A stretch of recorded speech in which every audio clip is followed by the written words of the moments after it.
Um chamado para a angústia. Por favor, abra a Bíblia de vocês no capítulo 1 de Neemias. Por favor.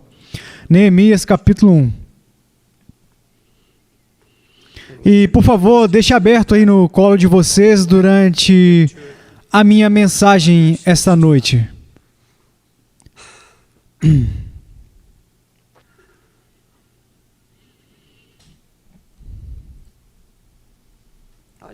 Seria muito difícil para mim pregar essa mensagem se eu acreditasse na minha própria carne que está me dizendo que eu prego muitas mensagens pesadas. Houveram vezes que fui ao Senhor nos meses passados dizendo: Senhor, o Senhor poderia me dar uma mensagem alegre?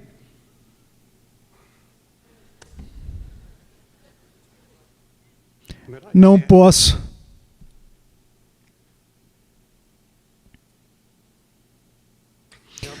Pode ser que Deus esteja falando para mim. Isso pode não ser para vocês.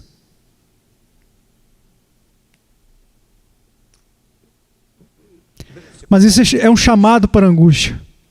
Senhor, se o Senhor não me ajudar, eu não posso passar por isso. Eu não consigo. Senhor, eu estou muito velho para brincadeiras, tolices. Eu estou cansado de discursos sem significado, que não mudam, nunca mudam as coisas. Senhor, apenas me ajude. Me ajude. Pessoal, eu estou cansado de ouvir sobre avivamento. Eu estou cansado de ouvir sobre despertamentos, bem como sobre derramamentos do Espírito Santo dos últimos dias, e eu tenho ouvido esse discurso há 50 anos. Apenas palavras, sem nenhum significado. Eu estou cansado de ouvir as pessoas dizerem que querem seus amados salvos. Eu estou cansado de ouvir as pessoas dizerem: eu estou preocupado com o meu casamento problemático. Apenas conversa, palavras. Eu não quero mais ouvir sobre o quão imoral a América se tornou, o quão sem Deus é a nossa sociedade, o quão corrupto são os nossos negócios. Eu estou cansado de ouvir sobre o Islã tomando o controle e os cristãos perdendo poder. E como a igreja está morta por causa... Isso também são palavras sem significado. Uma solução seria acabar com as nossas conferências, pois elas não resolvem nada. Como cooperar? Como construir uma igreja maior? Como alcançar o perdido? Como fortalecer o seu povo? Como impactar o mundo nesta era cibernética? E eu olho para todo o cenário religioso atual e tudo o que vejo são invenções de ministérios de homens carnais. Em maior parte sem poder. E não há impacto sobre o mundo. E eu vejo mais o mundo entrando na igreja e impactando a igreja do que a igreja entrando no mundo e impactando o mundo. Eu vejo a música tomando conta da casa de Deus. Eu vejo o entretenimento tomando conta da casa de Deus.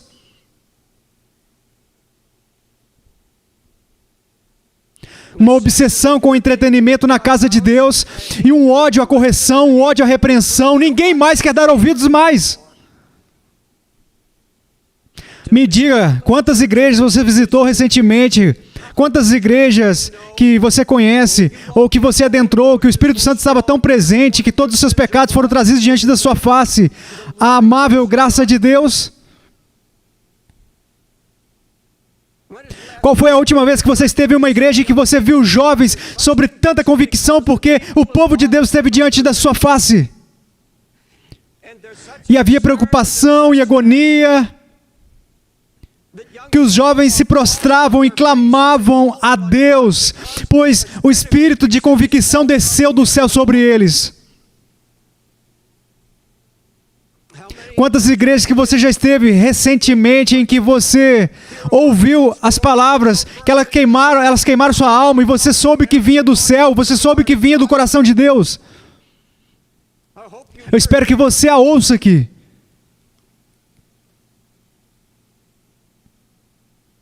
O que aconteceu com a angústia na casa de Deus? Seja o que aconteceu com a angústia no ministério, é uma palavra que você não escuta nessa geração mimada. Você não ouve. A angústia significa extrema dor e sofrimento. As entranhas tão comovidas que se torna doloroso. Uma dor aguda, profunda e cortante no seu interior por causa da sua condição interiormente ou externamente. Angústia, profundo sofrimento, profunda tristeza, agonia do coração de Deus.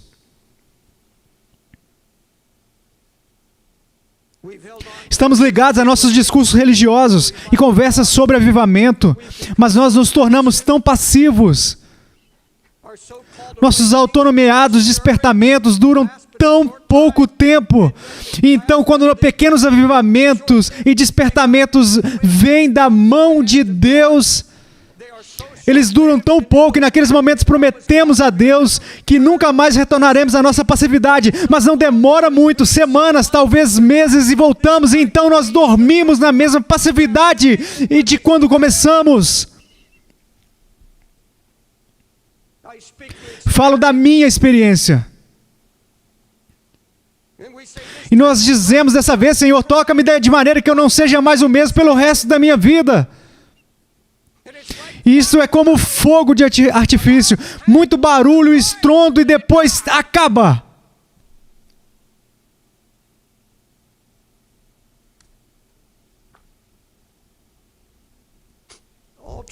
Toda paixão verdadeira é nascida da angústia. Toda paixão verdadeira por Cristo nasce por intermédio do batismo em angústia.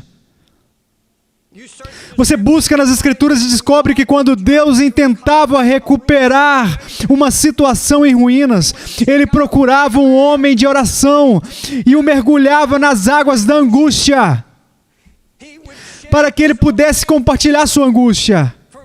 Pelo que Deus via acontecer com a sua igreja, com o seu povo.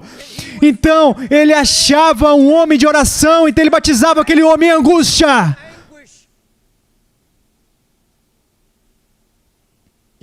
Você encontra isso no livro de Neemias. Jerusalém está em ruínas. Ela era o centro do interesse de Deus na terra naquele momento. Essa cidade santa estava devastada e cheia de iniquidade, casamentos misturados com os incrédulos. Eles estavam escravizando seu próprio povo, fazendo dos pobres escravos. A casa de Deus estava poluída com imundícia. O sumo sacerdote não se separou dos ímpios, reprovados. E como Deus vai lidar com isso? Como Deus vai restaurar as ruínas? O que Ele vai fazer? Como Ele vai fazer isso? Sabe, nós enfrentamos uma situação parecida, às vezes pior. Como Jesus profetizou uma época em que o homem estaria cada vez pior. A igreja difamada com pedofilia, crianças molestadas, incesto, adultério. Uma nação imoral, cheia de lixo pornográfico, que o mundo inteiro se envergonha. E agora está acontecendo esses dias um festival de filmes, conforme o New York Times tem um novo filme prestes a lançar nas lojas dos Estados Unidos, com garotos de 13 ou 14 anos praticando todo tipo de sexo com adultos. Está sendo dito nesse festival de filmes que é motivo de orgulho nesse festival o fato de eles não estarem mais apenas abrindo o envelope, mas cruzando os limites. E a América concorda com isso.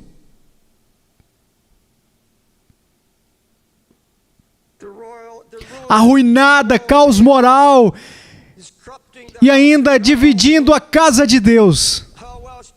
De qual outra forma você explicaria a multiplicação do número de cristãos que vão para casa e assistem HBO, um programa que eu nunca vi, eu não tenho TV, mas li sobre esse programa no jornal hoje no New York Times, chamado Família Soprano. Se trata de um grupo de mafiosos que mata, assassina,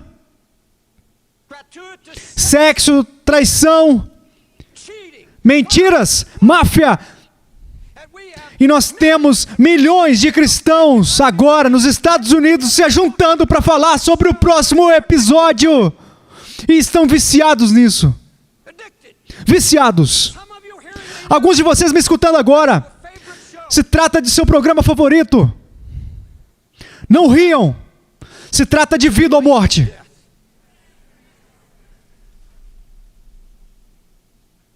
Você veio aqui esta noite levantando suas mãos, cantou hinos e se alegrou? E você assiste a essa imundície?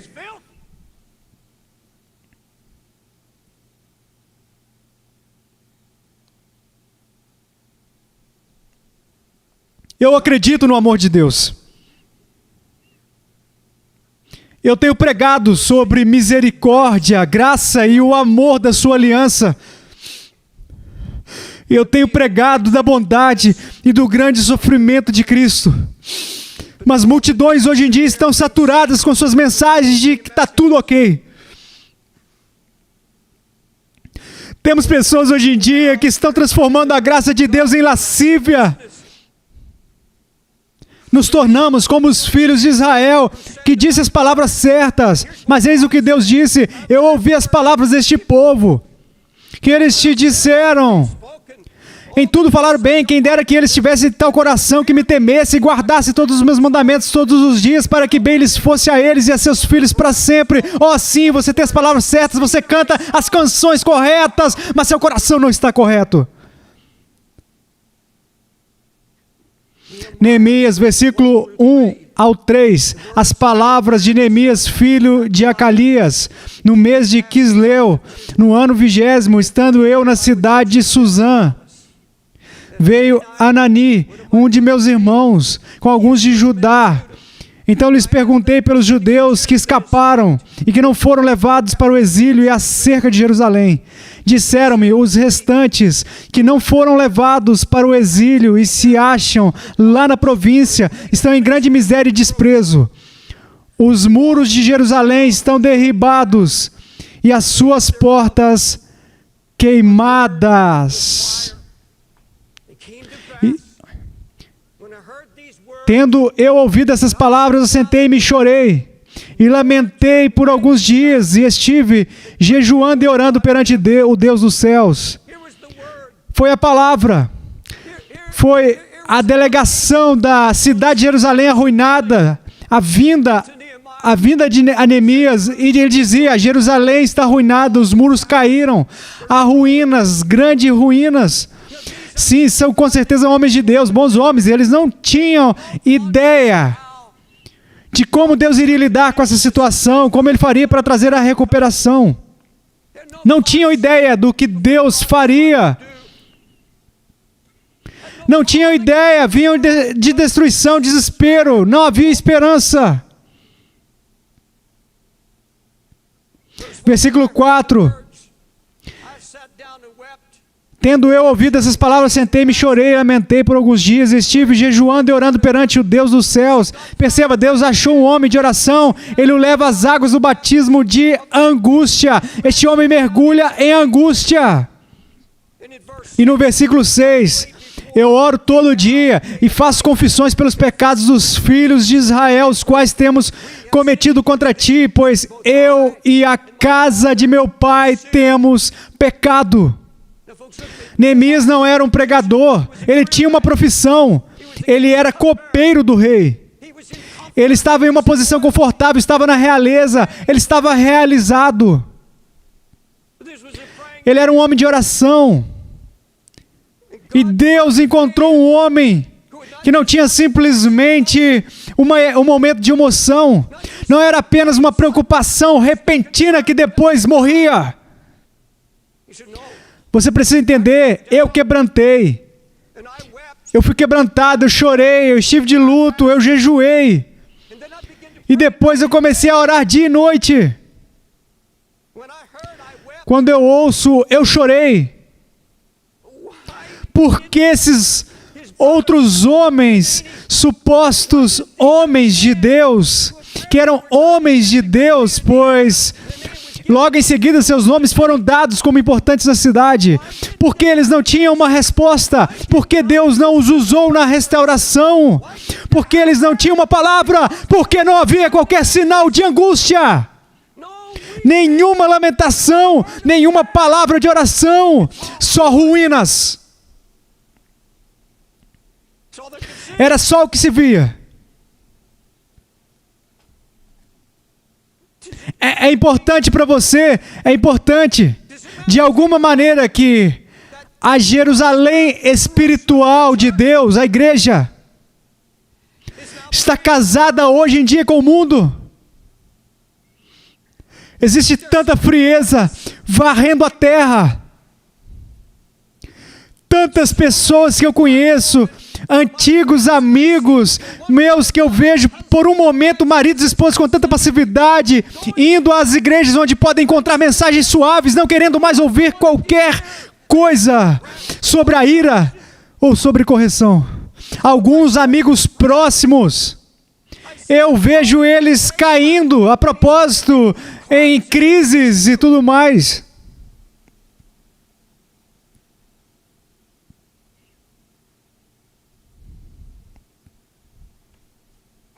Mais perto que isso, tem importância para você a Jerusalém de nossos corações. Os sinais de ruína que lentamente vêm drenando o poder espiritual e da paixão. Cegos para a mornidão. Cegos para a mistura que entra às escondidas. Perceba que quando chega a cegueira espiritual, poucos a reconhecem. É a última coisa a ser reconhecida por um filho de Deus. Se eu, como pastor, conhecesse você pessoalmente e vigiasse a sua vida, e como um pastor da igreja eu viria a você e diria: eu amo você, mas eu tenho que te dizer a verdade. Você está mudando. Você sabe o que era. Algo do mundo entrou no seu coração. Não sei se foi a TV, eu não sei o que é que mudou você. Eu não vejo quebrantamento, eu não vejo a compaixão que você tinha pelos seus amados, eu não vejo preocupação pelos perdidos da sua família. Você está mudando. Pouco a pouco algo está acontecendo com você. Será que você cairia de joelhos quando a ruína que você nem conhecia foi trazida repentinamente diante de seus olhos? E para falar a verdade, eu agradeço a Deus pela unção no louvor desta noite, pelos louvores de pessoas com coração santos que vivem em comunhão com o Senhor. Mas a questão é, com toda honestidade, muitos entre nós estão mudando. E eles não sabem disso ainda. Você perdeu sua batalha. Perceba, quando você lê o livro de Josué, é quase que totalmente um livro de derrotas, porque eles perderam o coração deles, eles perderam a luta. Isso é o que o diabo quer, retirar a luta de vocês, e eliminá-los, para que vocês não trabalhem em oração mais, não clamem mais diante de Deus, para que vocês se sentem e assistam TV, enquanto a família de vocês vai para o inferno.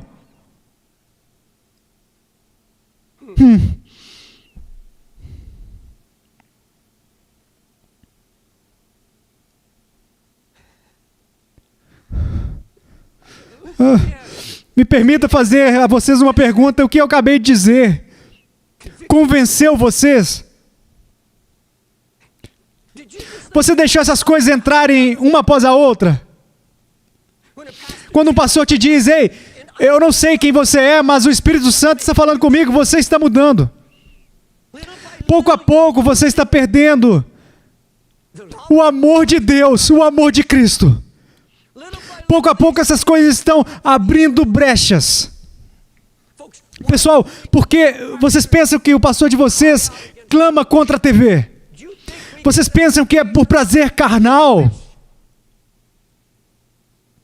Não há prazer algum em alguém dizer: eu ouvi a tua mensagem e joguei minha TV fora. Isso não me dá qualquer prazer, ou dá qualquer prazer a um pastor. Nós fazemos isso porque nós velamos por suas almas. Essas coisas, nunca ouvi dizer que fazem parte do nosso lazer. Essas coisas penetram e de repente a Jerusalém, as muralhas caem. A ruína se estabelece.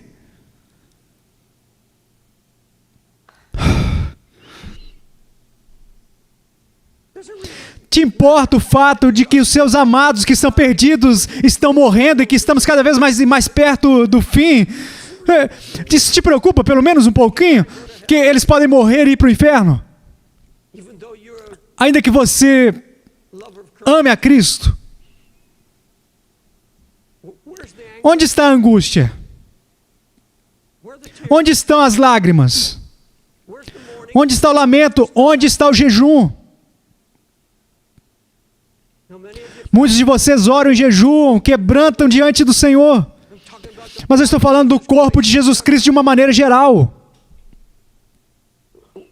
Onde está o levantar na madrugada?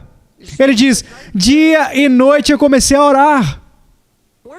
Onde está a confissão dos seus pecados e dos pecados dos seus filhos diante do Senhor? Pois foi isso que Neemias fez, confessou o pecado dele e de todo o povo a Deus. E ele diz: eu pequei, nós pecamos. Entenda, quando Neemias ouviu sobre a ruína e a destruição, ele nunca perguntou por quê. Por que um Deus santo e justo permitiu que a sua cidade fosse a ruína? Por que tantos dispersaram, tantos mortos e assassinados? Ele nunca perguntou, nunca fez essa pergunta que foi perguntada na América hoje em dia: por que Deus permitiu as torres caírem e 2.000 pessoas morrerem nos escombros? Em meio àqueles escombros, como pode um Deus de amor? Pessoal, como o pastor Carter Collon disse hoje, uma raiva santa ardeu em meu coração quando eu ouvi pregadores na TV, na rádio. Deus não teve nada a ver com isso. Ah, não, ele não teve nada. Deus não teve nada a ver com isso. Não culpem Deus. Quero que vocês abram em Daniel, capítulo 9, e eu vou mostrar para vocês de uma vez por todas que aquilo que foi Deus permitindo para a América acordar. Deus não fez isso. Ele só não impediu os planos do inimigo, porque ele tinha um propósito maior, por causa do seu amor pela América, que está prestes a passar toda a eternidade no inferno. Eu vou baixar a minha voz para que vocês não pensem que eu estou nervoso.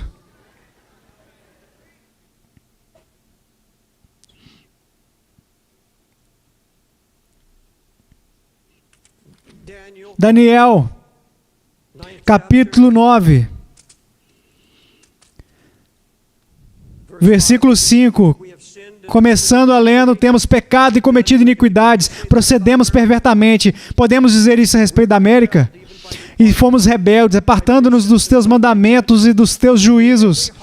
E não demos ouvidos aos teus servos, os profetas, que em teu nome falaram aos nossos reis, nossos príncipes e nossos pais, como também a todo o povo da terra. O governo foi avisado por homens justos. A ti, ó Senhor, pertence a justiça, mas a nós o corar de vergonha, como hoje se vê. Aos homens de Judá, aos moradores de Jerusalém, todo Israel, quer os de perto, quer os de longe, em todas as terras por onde os tens lançado, por causa das suas transgressões que cometeram contra ti. Ó Senhor, a nós pertence o corar de vergonha, aos nossos reis, aos nossos príncipes e aos nossos pais, porque temos pecado contra ti. Por quê? Porque nós temos pecado contra ti.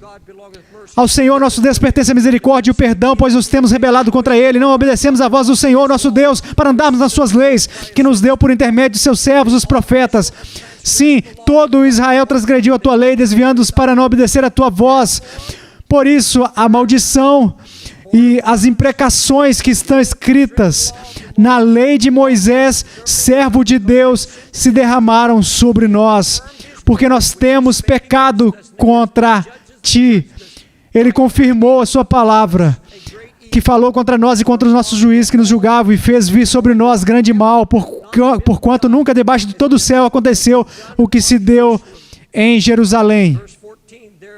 Versículo 14, por isso o Senhor cuidou em trazer sobre nós o mal, e o fez vir sobre nós, pois justo é o Senhor, nosso Deus, em todas as suas obras, que faz, pois não obedecemos a sua voz.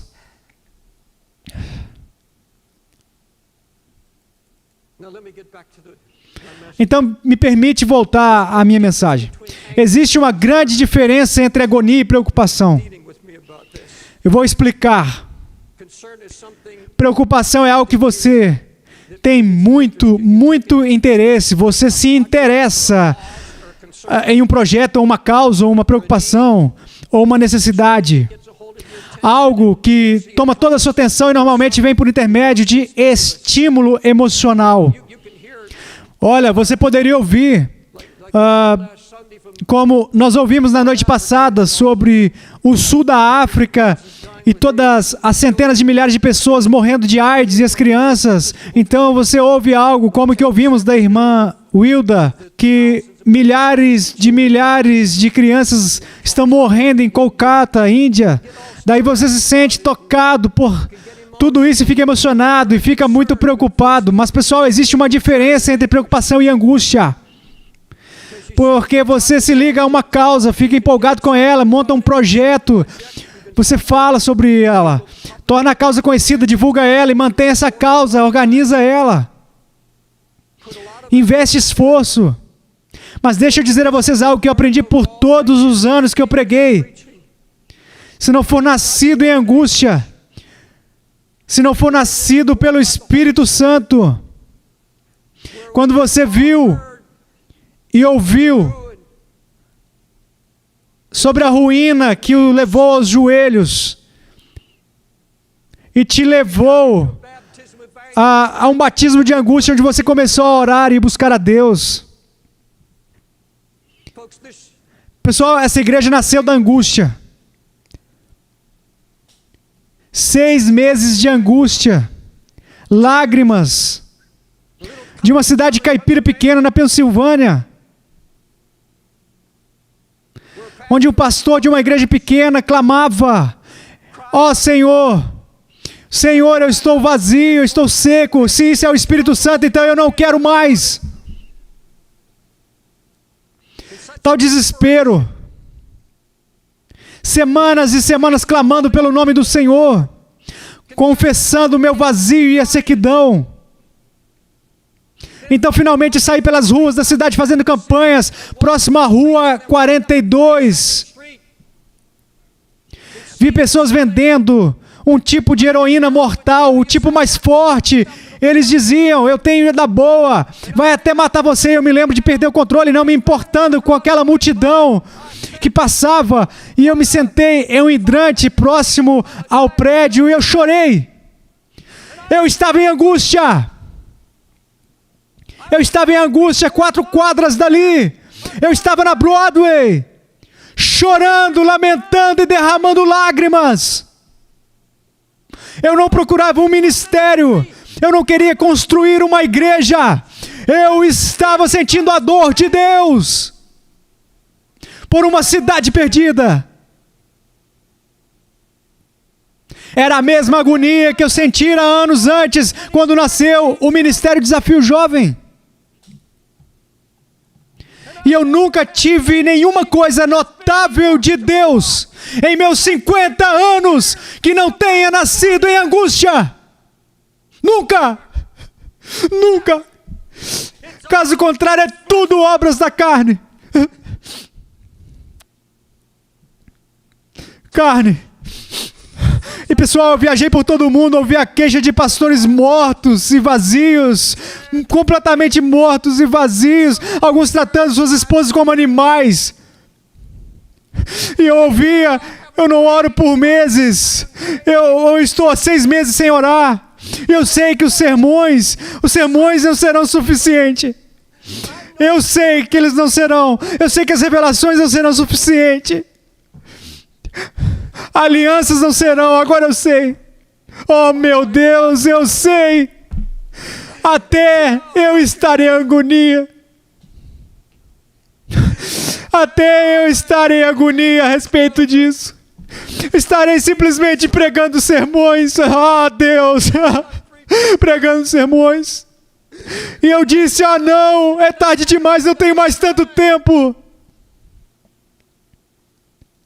E todos os nossos projetos, ministérios, tudo o que nós fazemos, onde estão os professores da escola dominical que choram pelas crianças, que eles sabem que não ouvem e que a mensagem estão indo para o inferno?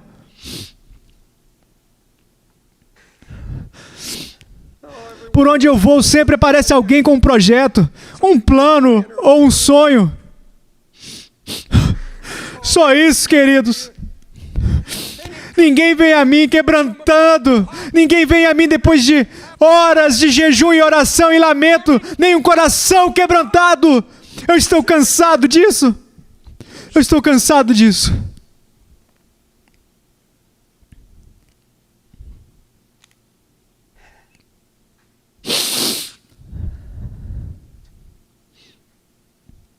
Entenda, uma verdadeira vida de oração começa no lugar da angústia.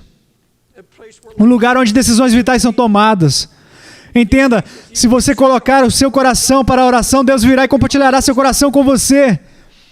Ele vai abrir o seu coração. E eu te digo, há dor no seu coração. Mas Ele enxerga, Ele vai mostrar a condição da sua igreja.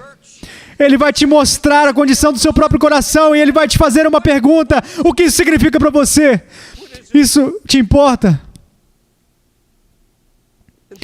E esse servo em angústia terá que tomar uma decisão. E todos vocês terão que tomar essa decisão. Eu terei que tomá-la. Ou você se levanta da sua angústia, sai para fora dela, do batismo, em águas de angústia, dizendo, isso é muito para mim. Eu mal posso suportar isso. Eu não quero mais isso. Deus, eu não aguento mais. Apenas quero ser um cristão comum, eu não quero carregar esse peso tão grande. Eu não quero mais lamentar pela minha família, apenas quero levar pela fé. Perceba, você terá que tomar uma decisão. Agora Ele virá e dirá, se você vai carregar meu fardo, se você vai ser um instrumento de restauração, e se você espera que alguém seja um instrumento na sua família, ou para fazer essa obra, você está enganado. Pois enfadei o seu coração, eu te dei o meu coração e eu abri minha angústia a você e te permiti senti-la e compartilhar dela. O que vai levá-los a seus joelhos. Lá Deus te dará uma palavra de direção. Foi isso que aconteceu com Neemias, pois ele saiu literalmente fora das águas da angústia com uma palavra tão clara que ninguém pôde rejeitar. Ele levou sua cidade, uma nação, para os joelhos. Você percebe isso no capítulo 8 de Neemias. Você entende? Você relaxa, se afasta e volta para a sua passividade. Apenas quero ser um cristão comum. Mas não existe isso. Ou o seu coração começa a clamar, ó Deus, seu nome está sendo blasfemado. O Espírito Santo está sendo zombado. O inimigo está tentando destruir o testemunho da fidelidade do Senhor e algo precisa ser feito. Você não pode continuar sendo derrotado. Vamos voltar para a palavra. Quando eu ouvi que Jerusalém havia sido destruída. Você entende? Se ele acreditasse naquela teoria que, se Deus precisar, Ele me chama. Ele não teria feito o que fez. Ele disse, Senhor, me dê um minuto, eu vou arrumar minhas coisas. Me dê 1 ou 2 dias. Esse é o tipo de desafio que eu gosto. Vamos lá. Vamos fazer isso.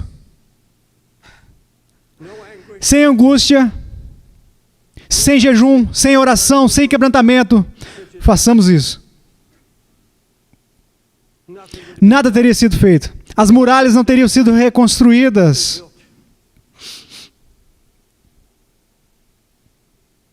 Qualquer coisa que você tentar fazer sem esse batismo de angústia não vai ter sucesso e vai cair, não vai funcionar. Ouça o que uma irmã me escreveu a semana passada, irmão David. Eu estou tão faminta pelo Senhor, eu estou tão cansada dos encontros legais, são encontros espirituais fofos. Me disseram em uma conferência para mulheres que haveria grande experiência espiritual, então fui com um grupo de irmãs. Haviam 15 mil mulheres. E eu fiquei aterrorizada. Na primeira noite, quando abriram a conferência com uma comédia. Foi de mal a pior. Levados pelos líderes, não houve sequer uma oração, nenhuma menção de oração. Era uma farsa. Fiquei ainda mais vazia.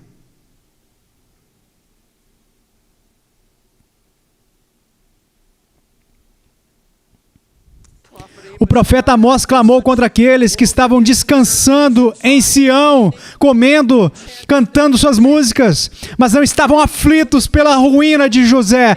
No original hebreu eles não estavam agonizando em oração pela ruína de José, de Israel. Eles não estavam agonizando, não estavam em angústia pela situação de Israel. Comédia, sim, canções alegres, sim, comendo, companheirismo, bons momentos, sim, mas chorando, lamentando, agonizando, jejuando. Não. Não isso. Pessoal, prestem atenção. Resultante desse batismo de angústia vem uma coisa maravilhosa que acontece àqueles dispostos a se submeterem a ele. Uma coisa maravilhosa, o conhecimento imediato da voz de Deus. Imediato. Agora, se você não tem um histórico de oração, se você não tem essa vontade de compartilhar do coração de Deus, você poderá receber isso. Basta você pedir. Ele diz, eu darei se você pedir. Isso é algo que cabe a você pedir. Ó Deus, eu quero me afastar e conhecer o seu coração.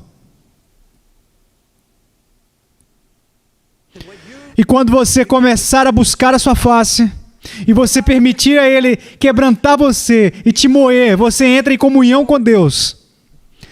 Percebe? Deus nos chama para viver em angústia. Isso é o nascimento, é o ventre de algo que Deus traz a você, que Ele quer que você cumpra e retirar das ruínas, restauração de sua família ou do que for. Ele vai te levar a esse batismo. E como no batismo nas águas, você se levantará dele, das águas, mas você sairá com esse conhecimento imediato da voz de Deus.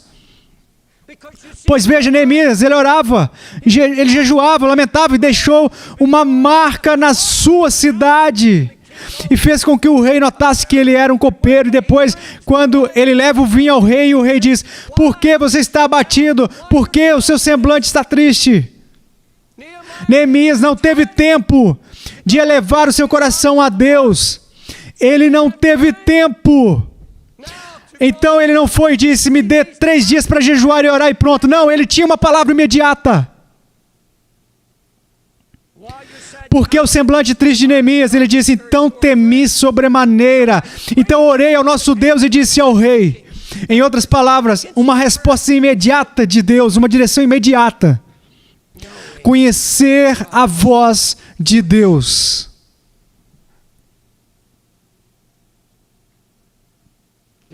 Vai haver tempos em que você não saberá o que fazer. E não haverá tempo para ir orar em secreto.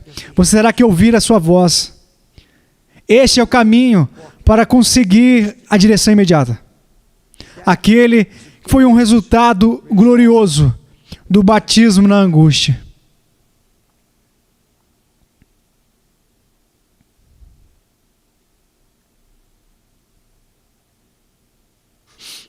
O servo que estiver disposto a sentir a dor de Deus é o único servo que tem a autoridade e o direito de apoderar das promessas e alianças de Deus. Nós pregamos alianças aqui. Então somente aqueles que conheceram o seu coração e que permitiram que Deus trouxesse cura naqueles momentos e que permitiram que Deus fosse profundamente em suas almas, dizendo: ó Deus, eu não posso fazer isso sozinho, mas não vou permitir que os meus filhos vão para o inferno, não vou permitir que meu marido, minha esposa, ó Deus, eu não vou viver mais nessa mortalha, não vou mais viver nessa mornidão, nessa frieza mais, ó Deus, renova-me. E quando você se tornar desesperado diante de Deus, você vai sentir seu coração, você vai buscar Ele. Então você poderá apoderar das promessas e das alianças de Deus. Veja o capítulo 1, versículo 8 e 9 de Neemias. Lembra-te, pois, da palavra que ordenaste a Moisés, teu servo, dizendo: vós transgredires e eu vos espalharei entre os povos. Então, agora ele se apodera da aliança de Deus. E vós vos convertedes a mim e guardareis os meus mandamentos e os cumprireis. Então, ainda que os vossos rejeitados estejam na extremidade do céu, de lá os ajuntarei e os trarei ao lugar que tenho escolhido para ali fazer habitar o meu nome. Ele recorreu à aliança feita a Moisés. Isso foi o que você prometeu, Deus. Ele diz: pessoal, quando você permite que Deus leve você a esse lugar que vai além da preocupação, além da emoção passageira, e diz: Deus, eu vou colocar o meu coração. Então você tem todo o direito de se apoderar das alianças e das promessas de Deus. Você entende? Já estou terminando. Nós temos uma nação, uma igreja hoje em dia cheia de profissionais em diagnósticos. Qualquer um sabe o que há de errado com a igreja. E estão trazendo estatísticas e resultados que podem dizer quantos ímpios existem na China. Eles trazem resultados e quadros, mas não têm a menor ideia. Em todos esses livros e artigos atuais, você não vai ouvir nada sobre angústia. Lágrimas, quebrantamento, você não vai ouvir sobre isso. Para finalizar, quero perguntar a vocês por que Neemias, de todos os homens de Deus, por toda Israel, por que Deus compartilhou a sua angústia, o seu coração com Neemias? Porque ele era um homem de oração, ele já estava em oração. Quero dizer a vocês algo: eu acredito em destino, eu acredito que Deus me escolheu. Mas Deus pode escolher um homem e cancelar do nada. Neemias poderia ter dito: olha, eu tenho mais influência bem aqui, eu tenho confiança do rei, eu preciso ficar bem aqui. E eu tenho certeza que Deus vai levantar alguém. Contudo, ele disse: ó Deus, este é o meu fardo. Abra seu coração para mim.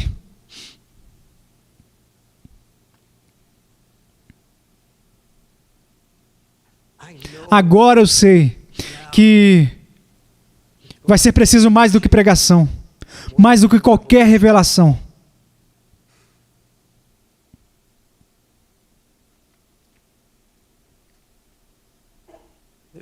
Não vai haver renovo ou avivamento, não vai haver despertar, até que você esteja disposto a deixá-lo trazer quebrantamento novamente.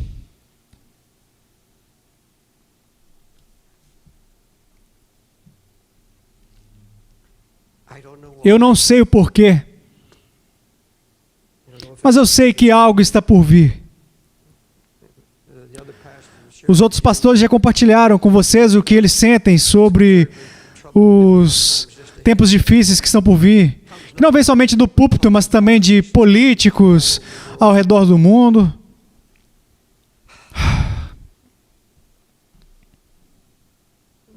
Mas eu preciso dizer que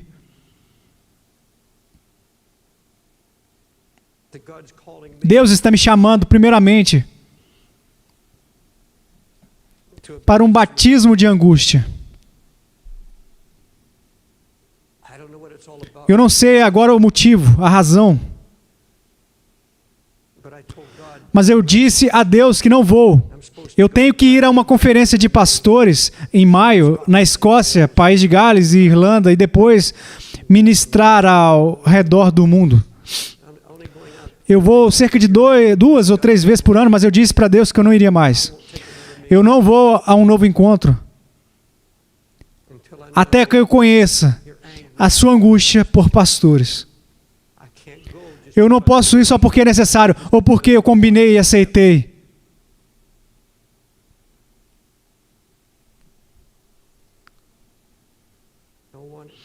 Não, nenhum.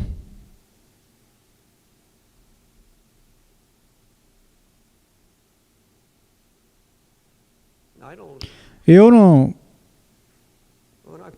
Quando eu prego algo assim, tudo fica tão quieto que eu tenho a impressão que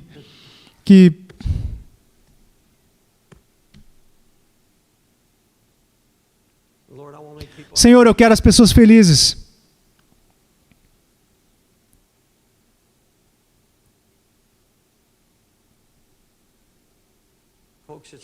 Pessoal, a coisa está ficando séria e o tempo está passando.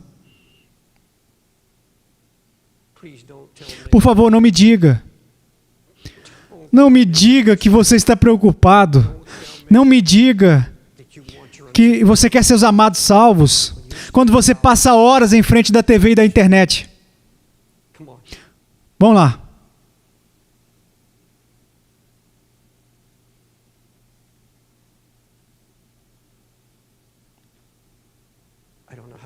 Não sei como terminar isso. Senhor, me ajude. Eu tenho o sentimento que isso não seja para toda a congregação, mas para alguns está falando bem profundamente.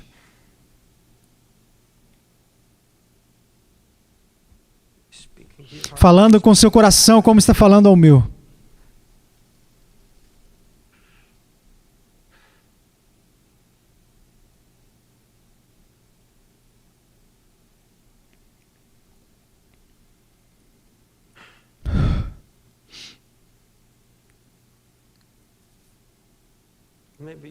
Talvez você não precise orar tanto, mas eu imploro, por favor, eu preciso orar.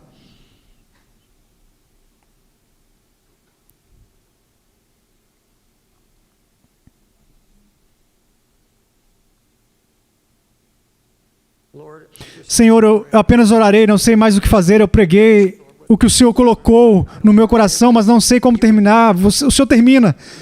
Faça o que o Senhor quiser fazer. Senhor, fale conosco. Senhor, é preciso chegar ao teu altar e confessar: eu não sou mais o que eu era, não sou o que eu deveria ser. Deus, eu não tenho o seu coração, o seu fardo. Eu quis a tranquilidade, a facilidade, só queria ser feliz. Mas, Senhor, a verdadeira felicidade vem, a verdadeira alegria vem como resultado do batismo em angústia. E se a alegria, quando vemos os resultados de termos recebidos do seu coração, então o Senhor nos dá direção, então veremos os resultados permanentes, vemos uma cidade inteira se arrepender, e então Neemias se levanta e diz: agora é a hora de se alegrar, deixe a alegria do Senhor ser sua força. Mas essa alegria veio ao ver a vitória que resultou da angústia.